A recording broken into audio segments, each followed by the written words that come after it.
Good afternoon, everyone. Good afternoon. Good afternoon. Perfect. I haven't graded the exam yet because I noticed a couple of like a handful of you, like a couple of you didn't do the exam. So um so what I'll speak to you after class about it. Probably give like until tomorrow night to do the exam. Okay. If you already did it, so this should be fine. But we're gonna do the class right now. And then until tomorrow night, probably give a small extension until tomorrow night. And also this is one of the reason I give the exam a bit early on so you can talk to me. Because apparently some of you wait at the last minute, just the very last minute to the test. And then that's kind of like change everything, you understand? Especially you're not supposed to be starting a test at least an hour before it's going to be due, because the test is assumed to be at least 2 hours. So you don't want to start a test really late. You understand? That's very important not to do that. And as well, and I was available to help out from 5:30 to 6 something. Then if you that's why I want to make sure that you guys need the help that you need. But the next time I give you the exam, it's best to start a bit early on. If there's a problem, so you can catch right away. But just for today, just for the first exam, because it's the very first exam, for those of you who haven't done it, so I'll try to give an extension until tomorrow night, but I will not give that anymore, okay? So just want to point out that, okay? I can answer one question about the exam. You can talk after class. Anybody has something urgent about the exam you want to talk about?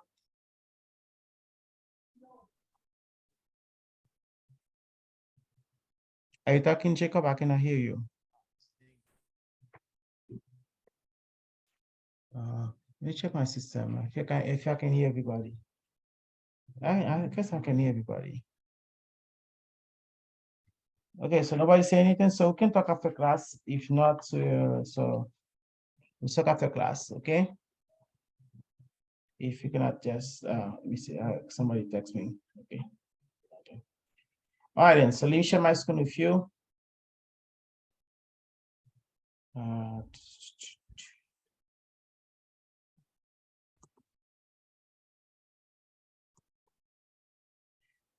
Okay.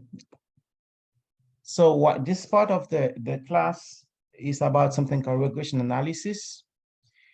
Is mainly this class is mainly visual, and then and also based on some estimation.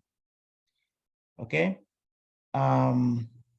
Without wasting too much of your time, let me give an idea of what we're talking about whenever we talk about regression analysis. Okay, so it's something like this. Like this is called whenever you see little dots like this is called a scatter plot. Okay, scatter plot. And as you can see, this one is measuring the median age of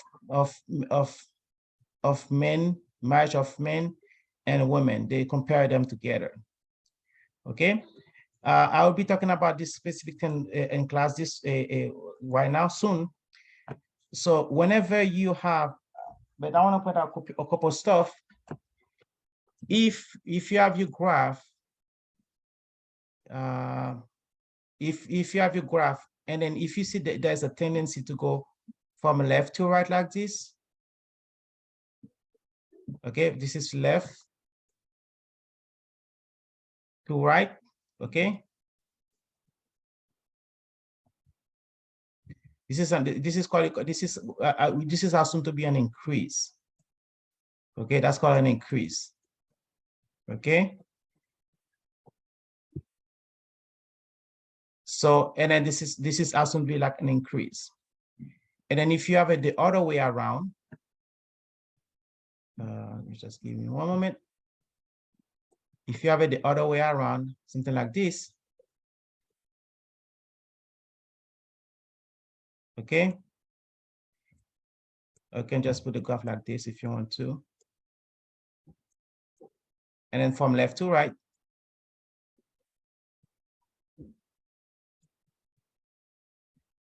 Okay, that's a decrease. Okay, it's kind of a decrease. All right. And then sometimes we have nothing of them, but I'll be talking about it as well. If you're looking at this graph, I'm just telling you right now, what do you think this will be? Do you think this will be an increase or decrease based on what the graph I'm looking at right now? Do you think it's an increase or decrease? Okay, let me put my text on. It looks like an increase. As you can see, the graph look like it's going from left to right, but like going up left to right. That's what they call an increase. Thank you. Okay. Very good. So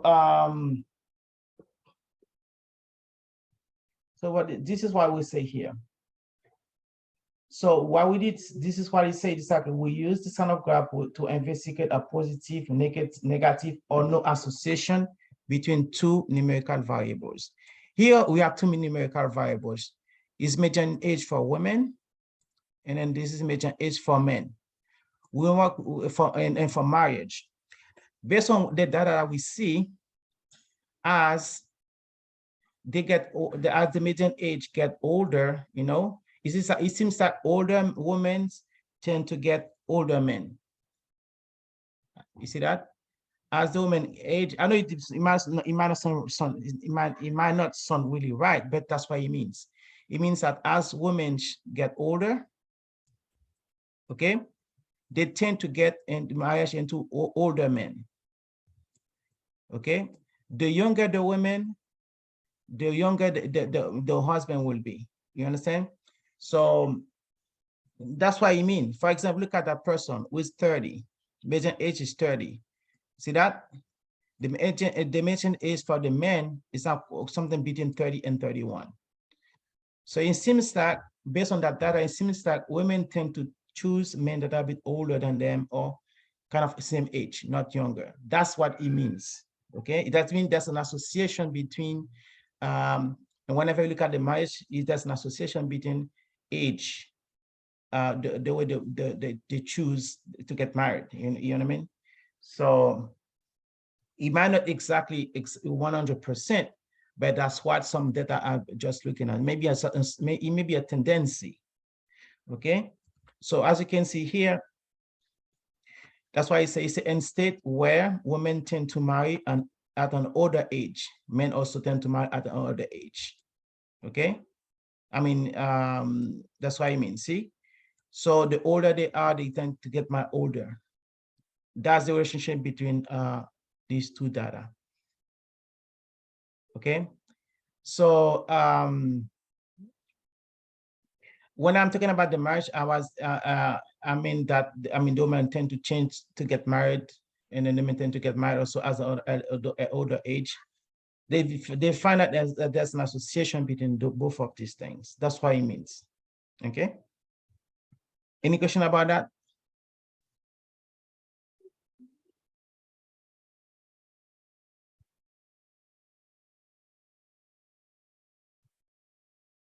Okay.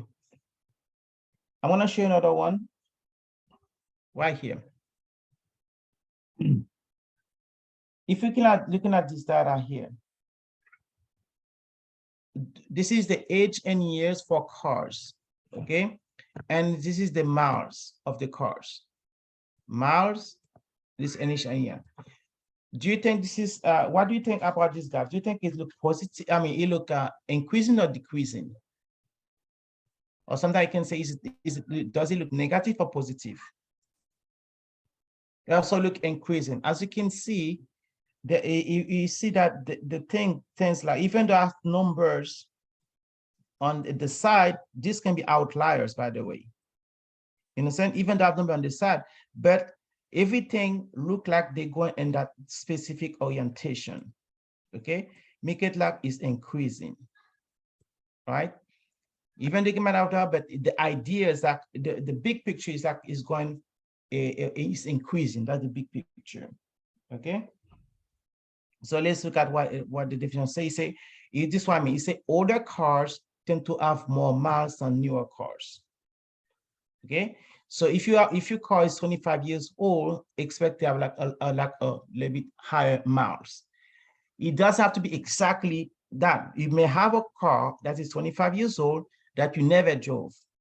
Okay, then you leave it there at home. That's an exception, and that may be an outlier. But most of the time, if you have a car, you'll be driving it for a few years or stuff like that. You put miles on it. Okay, if the car is probably 10 years old, expect to be in a range between, like there's an outlier here. It's expect to be like in the range between 100,000 and 50,000 or something like that. And some people do have that as an outlier on which somebody have a car that is 10 years old and is less, that's under 50,000 miles. Okay, so that's why I mean that older cars tend to have more miles than newer cars. That's an association. Okay, and it's a positive association.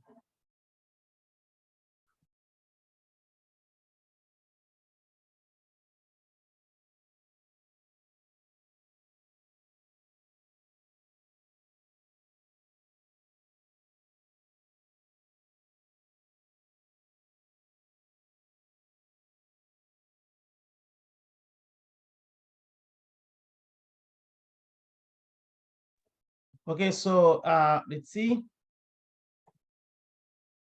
So also, if someone say newer cars tend to have fewer miles than older, that's another way to see it as well. If you do the opposite way of thinking, you understand? That's mean if your car is new, the age of your car is 0 year old, just buy the car. Therefore, the age will be, the mile will be about 0 miles. Okay, you cannot go into the dealer and find a brand new car, completely new, never been used, and then you got 200 miles on it. So I mean 200,000 miles on it, 200,000 miles on it. Doesn't make any sense. So if the car is new, whenever you go get the car, you expect it to be with a low mileage. Okay. If you go get a used car and then they say the car is about 15 years old, you expect to see that it's going to be more miles. Okay. So that's the idea behind that idea. And then the dot that you see here, again, I just want to remind you, these are the different cases that they have. That's why I have all of these cases that that's why I call a scatter plot. So you put all of the elements that you have, all the data that you receive, you put them together and create this graph. And then you notice that there's a positive trend between both of them. Okay. So you said there's a positive association between car age and miles. The car has been driven. Okay. There's a positive association. And then let's also talk about negative association here. As you can see here, even though it look a little bit weird, but you notice that the thing look like this. Okay, it look like this. It's like this is decreasing. A minus sign for me is meaning that this is decreasing. Okay, so as you can see, there's a decreasing between the total birth per woman and the literacy rate. Okay, so percentage literacy rate, and then with the total birth per woman. Right?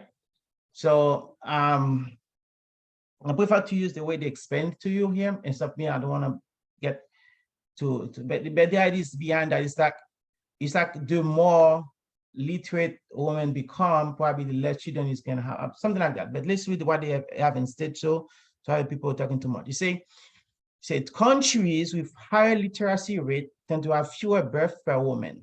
That's mean.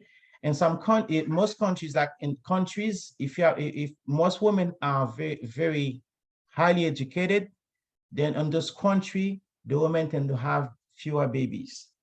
You understand? Based on the data that we receive, it seems like if you're well educated, you can have fewer babies. I'm not saying that don't go and get babies. That's what I'm not saying that. Okay, that's why I say I want to use the word they use here. I'm saying that this is what they've noticed, that yeah, then you have more literature, but I mean, you get more educated, then you get less babies. I mean, it doesn't mean that you're not supposed to study. Again, this is just what you call something they notice in the world. Okay, it doesn't have to be something specific to somebody. It doesn't have to be something specific to anybody, but it's like what they notice, and then they're outliers. Okay, as you can see here, why he does an outlier right here, it means that that person can have probably 7 children. Okay, that place will have 7 children with a literacy of 90%. Okay, so I mean, it does exception to everything. A woman can be extremely educated, well, but she loves children. She says, I want to have more babies. You understand? And then that's okay. You understand? But the notice also, if the literacy of the women are less than 10%, then they tend to have also more children. Okay, I don't know what is the code, but it's like in like the third world countries, some women tend to have more kids than people, you know, something like that. All right, so let's look at what they say again. They say countries with lower literacy rates tend to have more birth per woman. This is the other way around. You can either say either way. Okay, you can say countries with higher literacy tend to have fewer babies, or countries with lower literacy tend to have more babies. Okay. So there's a negative. This is a negative association. We say negative. It's not negative and connotation. It's like the idea behind that is that the mathematical idea behind that is a negative trend, because the more literate you are, the less children you have. That's a negative trend. It will be positive trend if you have the more educated you are, the more children you have. That will be a positive trend. Okay, so understand the pattern very well. Okay, so there's one, and then speak to about this one. This one has no trend because you don't even know where the graph is going. Okay, I'm looking at it, it looks like a fish to me, but you don't even know where the graph is going. So here we're gonna say there's no trend. This is between time and age. Okay. So if your age and time and hours, there's no trend at all. So whenever you're in that situation, don't try to draw something, because the pattern give you like there's no indication, there's no tendency and for this graph. In that case, what we say there's no trend between the speed and age of a marathon runner, something like that. So it can be applied to anything. Okay. So that's mean if you're a runner, a marathon runner, I mean, age won't make any difference. Okay, so anybody can do something. All right. So knowing the age of a marathon runner doesn't not predict the runner's speed. So if he can have a good speed, I mean, you have to know the person's age. Okay. That's mean there's no trend, no association between. That's what you see. If you do something on the exam, that's mean no association. Okay, because there is no trend, there is no tendency. Okay, everything look like neutral. All right. Any question? So we just spoke about these tendencies. They are very important to understand, but we also need to understand what type of tendency we have. Sometimes the tendency can be strong, can be weak, can be nothing like that. Here, for example, here I can say, because this one is say no trend, this trend. Therefore, I would say, for example, there's something I talk about, something called correlation. Association here will be 0. No association at all. You can say, because there's no trend, that's mean no association. We can say no association. Association. Oh, it's right here. So I'll just have to do it right. This is no association. But there are some type of thing you need to understand. Okay. Sometime if the relation, if you see a small spread between X and Y, what I mean by X and Y is like if you have the graph like this one is assumed to be X, this one is assumed to be Y. Okay. So if there's a small spread of Y value, then the association is strong. Okay, a small spread of Y value, the association is strong. If there is a larger spread of Y value, the association is weak or no association. Okay, so let me remind you quickly again what we just did. Look over here, there's a huge spread of Y value. Okay, there's a huge spread of the Y value. The time, this is the Y value, and there's the X value. There's a huge spread. Is that somebody threw something on the floor? Very messy. There's no tendency. Compared to the other one here, where is my cursor? As you can see here, there's a small spread right here on that side, on the right side. I don't know if you see that. Is that there's a condensed and then they give you a type of a tendency. All right. So in this case, it's a little bit stronger, but that's not what I want to talk about. But I'll show you the difference soon. Okay. So again, if there's again, that's what you have to make. If there's a large spread of Y value, then there's no association, or it can be weak also. Okay. So if there's a strong association between X and Y, then you're gonna say X is a good predictor of Y. That's very important to remember this term. We're gonna see it more often. If the relationship with the association is strong, you're gonna say X is a good predictor of Y. If the relationship is weak, you're gonna say X is a bad predictor of Y. That's very important. Okay. Any question about that part?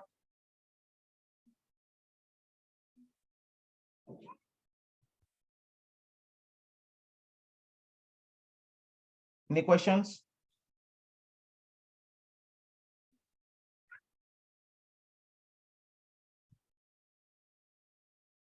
Any questions?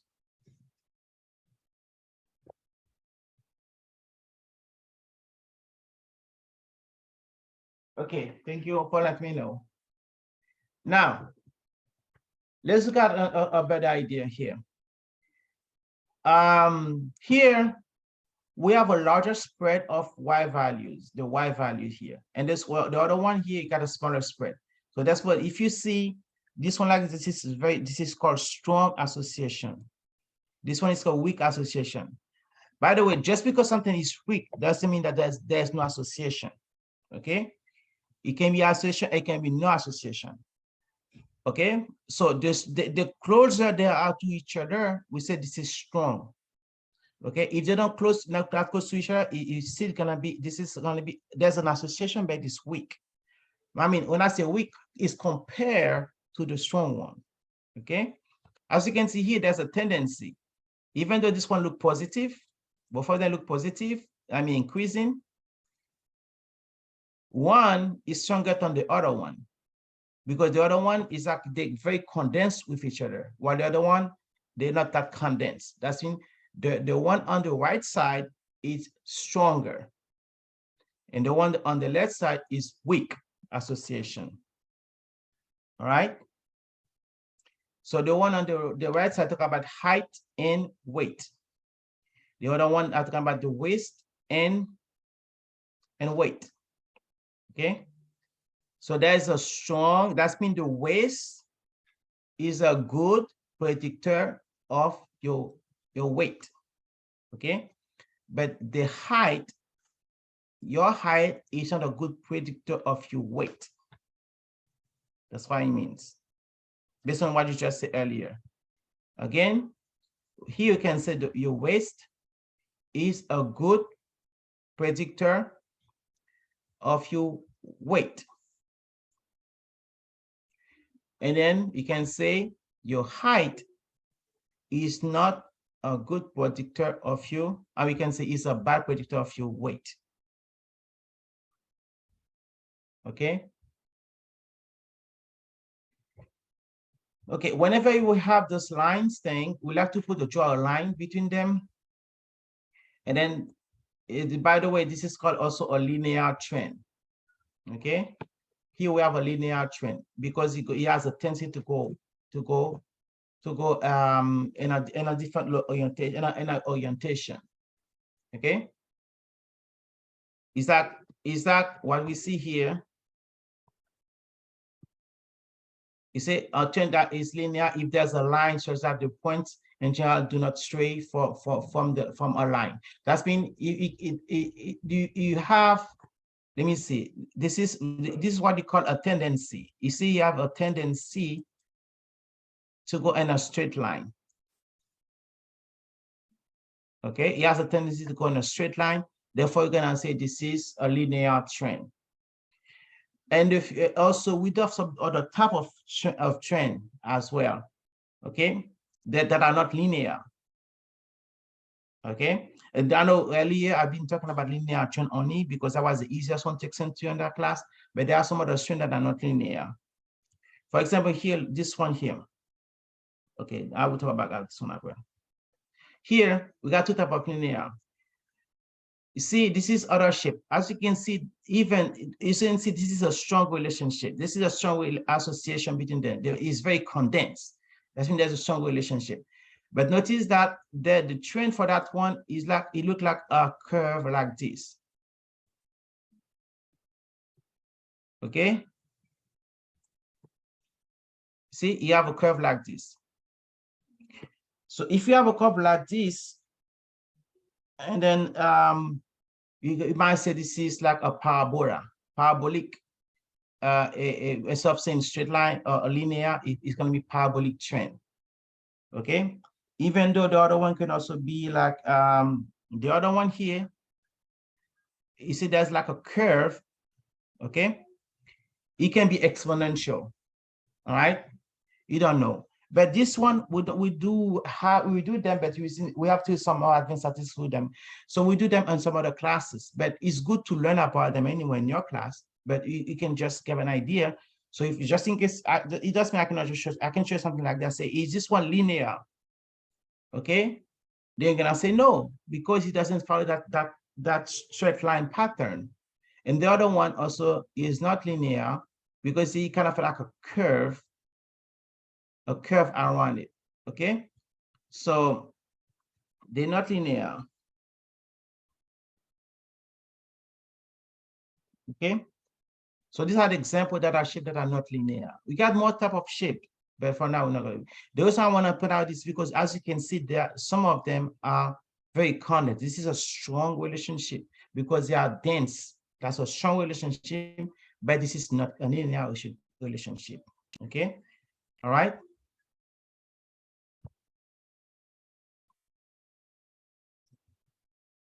Any questions so far?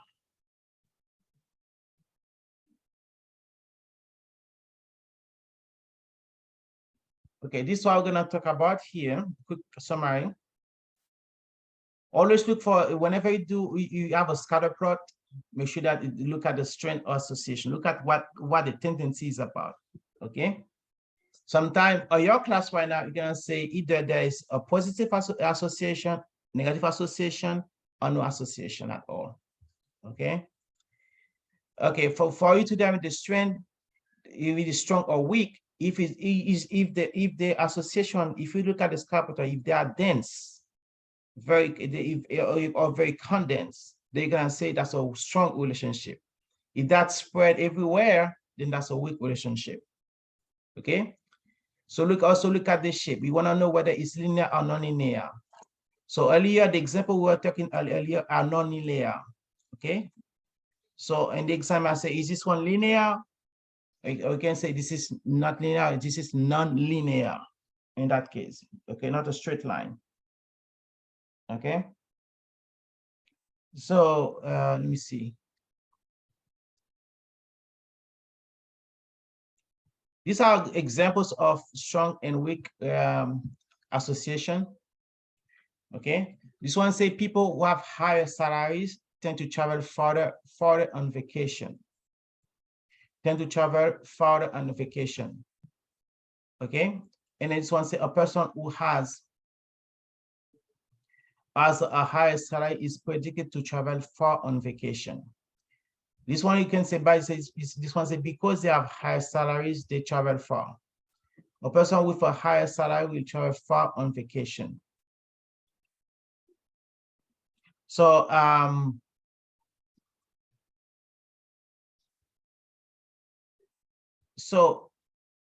the idea behind that is this one is the way the word is saying. It's kind of the same thing on the side. Say people who have higher salaries tend to travel farther on vacation.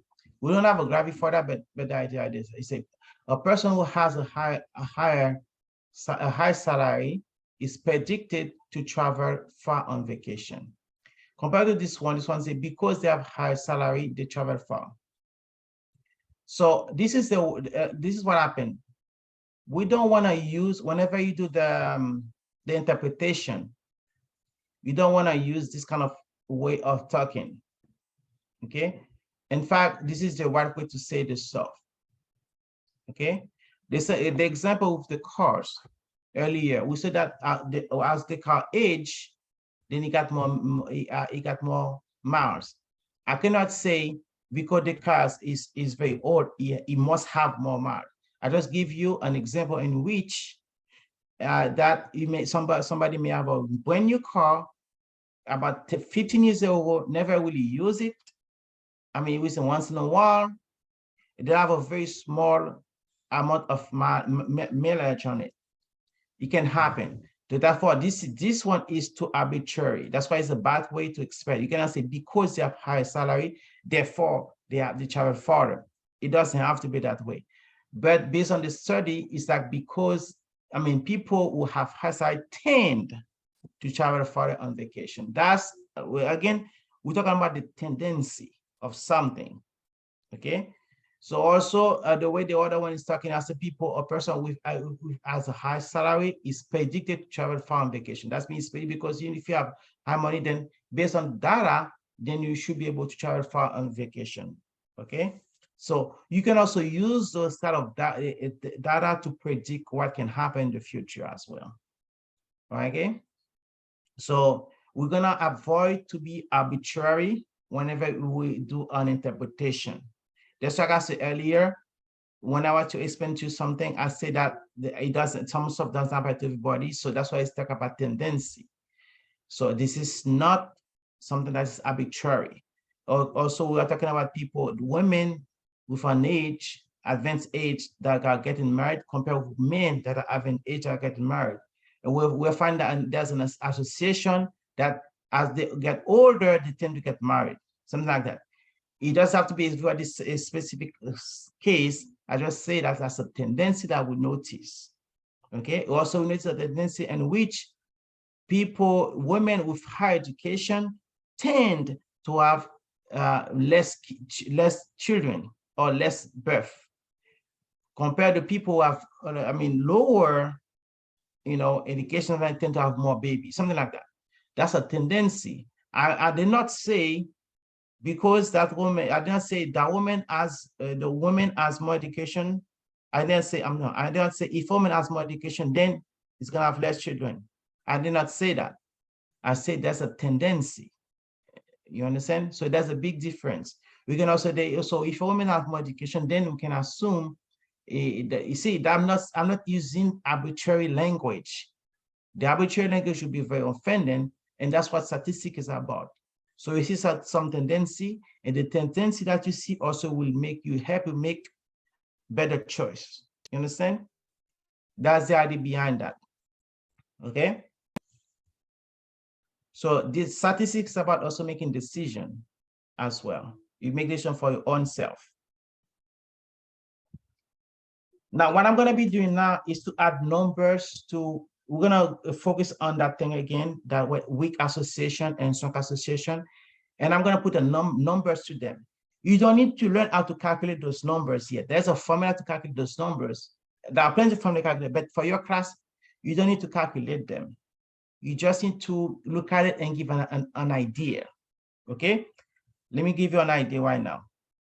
Here, there's something called, whenever we talk about association, we use the term for association, correlation R. Okay, this is what you say association. This is another term for association. The association is to association. It's too common. but we use the term correlation between variables. Now, the correlation coefficient, we're going to use the term R for it. R is a number that is very important, okay? So the correlation coefficient is a number R that measures the strength of a linear association between two variables. We're going to focus on the linear association for your class. Anything that is not linear, we're going to call them non-linear, okay? At the same time, R is a number is going to be between -1 and 1, okay? So it means that if R is close to 1, that's a strong positive linear association. Okay, and say this is a strong correlation. If R is close to 1, you can say this is a strong correlation. That means they're going to be dense with each other. If R is close to -1, this is also a strong correlation, but it's in the negative way. Okay, so that means if it's close to 1, something like this, I mean, they're very dense to each other. Let's see, I put the line. So here we have a strong relationship that is positive. Okay, strong and positive. And there we have another one that is strong but negative.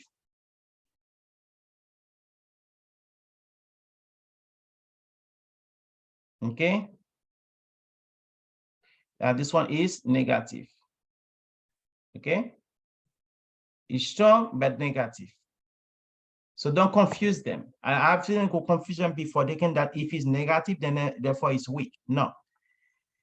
If it's close to 1 or -1, this is strong. All of them are strong. It can be strong in the positive way, or it can be strong in the negative way. Okay? See that? You can be strong doing the positive thing, or you can be strong doing the negative thing. Any other time, if it's close to 0, then you're gonna say weak or no association at all. Okay? Strong and weak. Weak, or if it's close to 0, we're gonna say it's weak. And then or no association. Remember that if it's close to 0. So not it can be equal to, okay, but this is something like this. So let me give you an awesome picture. Here, the first one, if you have a straight line like this, here, R is equal to 1. If you are just regular numbers, 1, 2, 3, I mean, you see that? You have numbers exactly in a specific line, straight line, then R is equal to 1. But if you have a positive correlation, and then the numbers start going away from each other, it's not 1 anymore. We can say this is about 0.98. A little bit bigger here. Let me put the line for you. I like to use put the line, so I will suggest you do that also each time. You put a straight line whenever you do them as well. Like this one is positive, this one also positive. But compared to the first one, because this is like a little bit of spread, then you can say this is about 0.72. And the other one that you hear, right here, that, as you can see, I don't see anything, but there's a strain here. There's a positive strain here, but this is weaker. It's like 0.48. So I will give you the numbers. That's why you need to do the practice in that one. I will give you the numbers, and then it's gonna be close to it. Okay. Again, I'm gonna make the review for the exam available tonight as well. So I have to write down so I can remember. So you know what to expect in the exam. All right. So things like this. So there's a correlation, but the other one is weaker. So the strongest one here is A. The second strongest one is B. If you are doing C and D only, then we're going to say C is stronger. Okay, and D can have a weak correlation. So you can see there's a weak correlation between city government income and private income. Okay, even there's no positive thing, okay, then by scale a weak correlation compared to the other one. The other example here, This one say 0.19, kind of weak. Is 0.19 are close to 0. Okay, and the other one here is 0 here. We're talking about that guy. There's a spread, but there's no any specific correlation here. Like if I try to do a line here, it can be something like I want here like this. Because there's some outliers, it can be something like this. Okay, something like that. This is R 0.19. And then the other one is just 0. There's no correlation here. Okay. And the next one here, if I try to something close to something, it seems like it goes like that. Okay, that's why I have R is equal to negative 0.35. This is a correlation, then bet something like this. If let me add an extra one to it. No, I'm going to talk about it soon. Okay, so it's right here. I'll talk about it right here.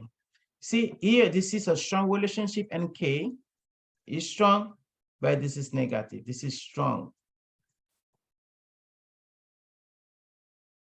Okay, but it's strong and but a negative way. Okay, and we got some other example right here as well. Here, this one say negative 0.56.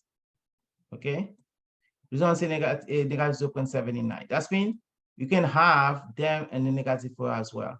This one say negative 0.9. This is not 1, because the only time you're gonna have 1 if you have the dots well aligned after each other.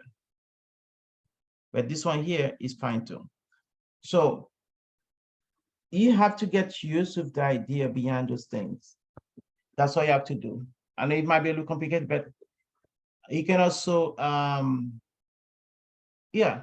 So whenever you look at the review for the exam, you just pick up stuff like this, okay? And then make some research, and then you can also use the online thing.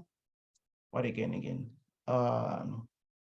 You can do some more research online by yourself too about scatter plots, how to measure them, okay?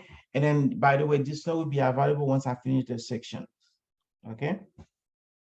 Any question about those things?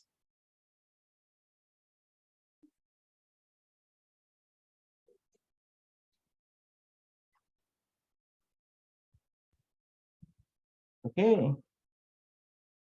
So let's keep working then. Whenever I do the interpretation, it's important. So for example, here, this one say the correlation between daily swimsuits and ski jackets purchased in our apparel store is R is equal to negative 0.96. Okay. So do you think this is a strong correlation or weak correlation?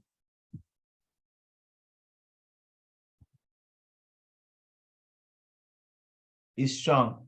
Is it a positive correlation or a negative correlation? Negative, that's what we say. So there's a strong negative correlation between daily swimsuits and ski jackets purchase. Okay. So if you want to do interpretation, you can say, for example, on days with strong swimsuit sales, one predict that ski jacket sale will be weak. Okay. Because this is like the graph goes like this. If I do the graph, let me see if I'm going to the graph here, swim jackets. Okay, so let me do a graph for you quickly. So this is negative. It goes like this. And then this is gonna give you ski jackets. And then this is gonna be swim jackets, right? They would swim. If you look carefully, right here. Here we have more ski jacket that are so at the tip right here, but less swim one. See that? It's like opposite. And then over there on the top, you have more swim, but less skis. Okay, that's why it's a negative. You see, on this with strong swimsuit sales, okay, like this one right here, Let's put this one right here. Okay, over there. Then you're gonna have that ski jacket cell will be weak. You have lower one for ski jacket. Okay.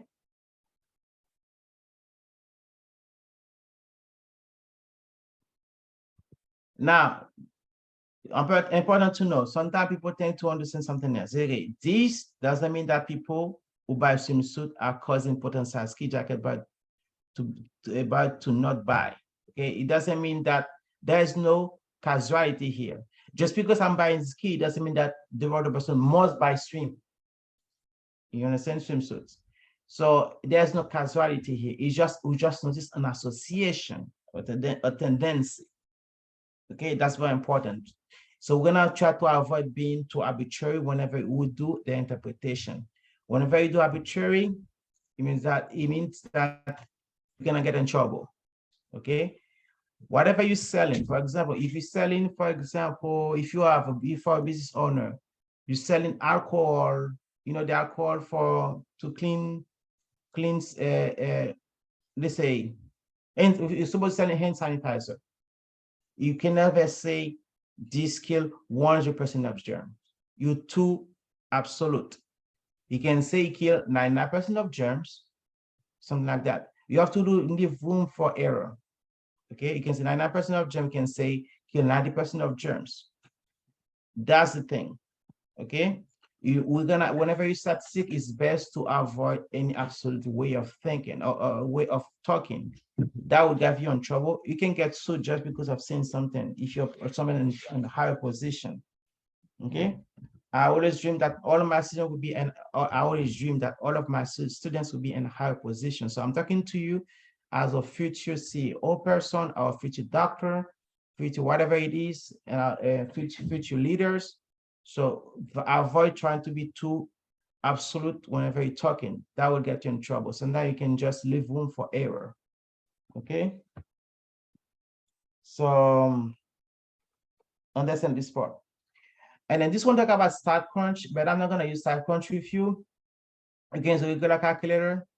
There is a key in your calculator, the scientific calculator that can allow you to calculate that, but I'm not gonna go over that. That's why I'm gonna skip it because I did not ask you to use StatCrunch. Okay, but something like that. I can just give you something else. Okay, let me see. Okay. This one say life expectancy of men in years, life expectancy of women in years. Okay. So here we switch the variables. This is men right here. And then here we'll put the men's on that side. So you notice that there is a positive correlation between men or women. As women ages, men also tend to age as well. That's what we notice in the world. Okay, that's a tendency. Okay. So as women age, men tend, or the same way also, if you switch the variables, as men age, women also tend to age as well. Okay, that's an interpretation I'm doing. But let's get an idea. So here, if you look at the, if I want to think about based on what we said earlier, if I say give me the correlation for that, what I think it will be? Give a number. As you can see here, can I say this is a weak correlation or strong correlation?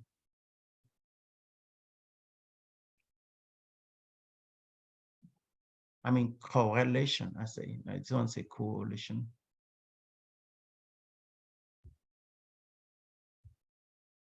Is it a weak correlation or some correlation?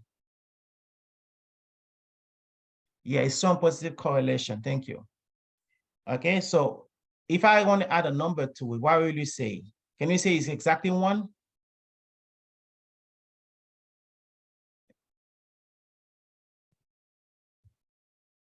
Remember, whenever it's 1, we have exactly the straight dots, just like a straight line.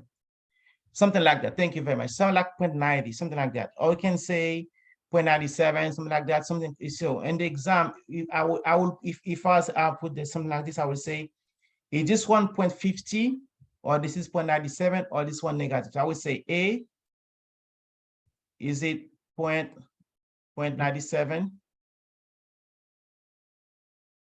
That's the A right here, sorry. I would say B, is it negative 0.97?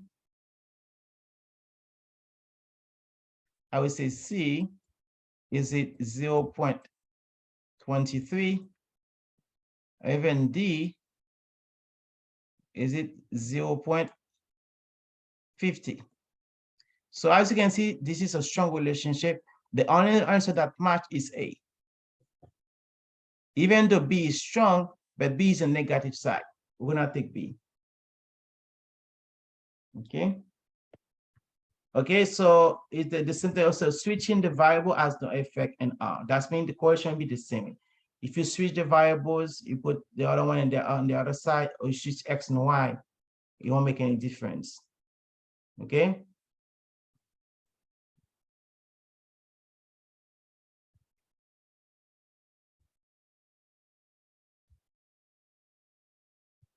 So we already spoke about this part right here. Okay, I'll just say, oh, here, okay.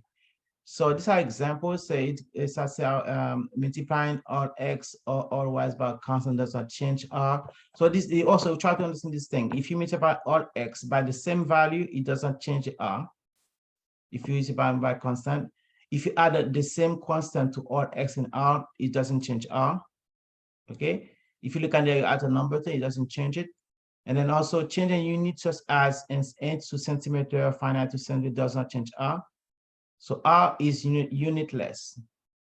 Okay, it does have an R does have any unit. This is just called a correlation. Okay, probably the only thing that will change R if you add numbers on it, or just add numbers to the data.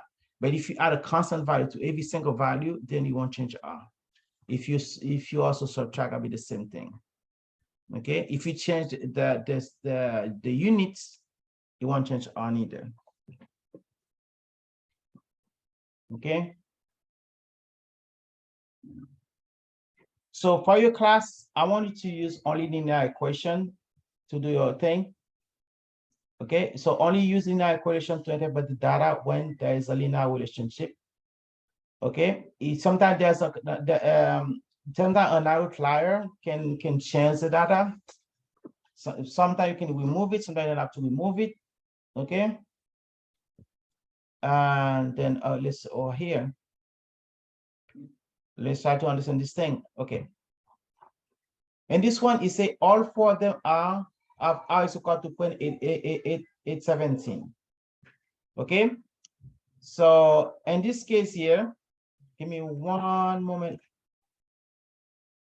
Let me see. So here, as you can see in R part A, you have a positive correlation, linear. You can do an interpretation very well. You can say X is a co-predictor of Y. But the other one in B, the numbers are straight up, okay? The numbers are straight up. It's hard to do an interpretation. In that case, we're gonna say R is not useful, okay? Because this is not linear, okay? So what now, we're gonna be using them whenever they are linear. So here, R is useful, but not linear. Give me one moment.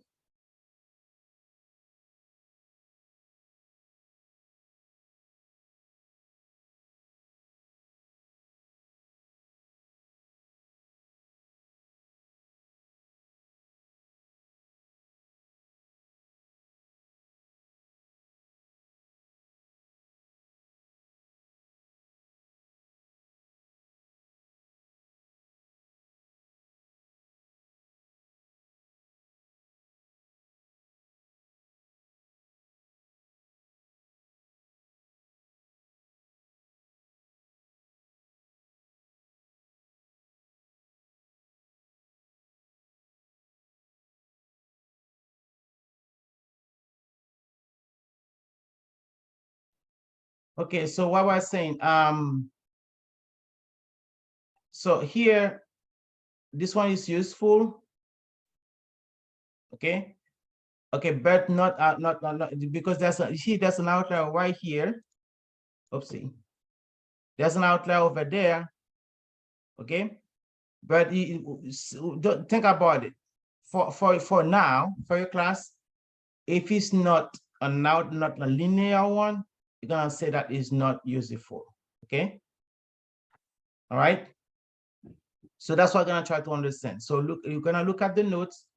So what I'll do, you're gonna look at the notes, and then the note that we have, I'm gonna put the notes for you, but not now. Wait for me to finish the section, so I'll put the notes for you.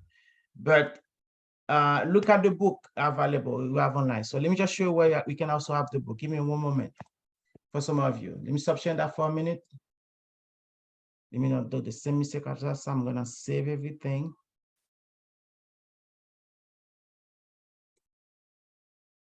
Give me one moment, okay? I'm gonna show you how to get the book so you can look it up.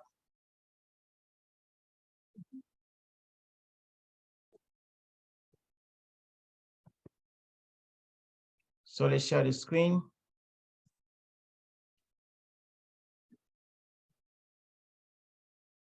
I'll go right here, go to Zoom.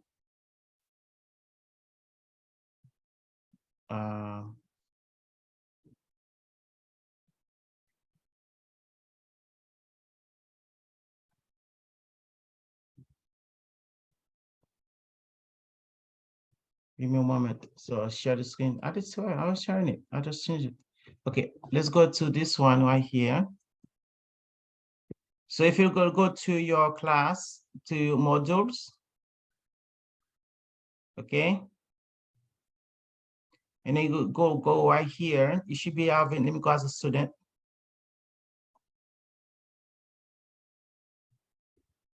So this is what you guys see, just in case you're missing something. You see this one is chapter 1. This one is chapter 3. The chapter 2. We're in chapter 4 right now. So how come you're showing chapter 4? Oh no, this is homework, right? Were you guys able to access chapter 4 yet? So you can only access the homework. So I need to make the thing available for you. So I'm gonna make everything, the book available for you at the same time, and also I'm gonna make sure that you have the review for the test available. Okay. Okay, guys. Okay. Can you guys hear me? Okay, perfect. So I'm gonna stop here. If you have any questions, so you can ask me questions. So I'm gonna stop the recording as well.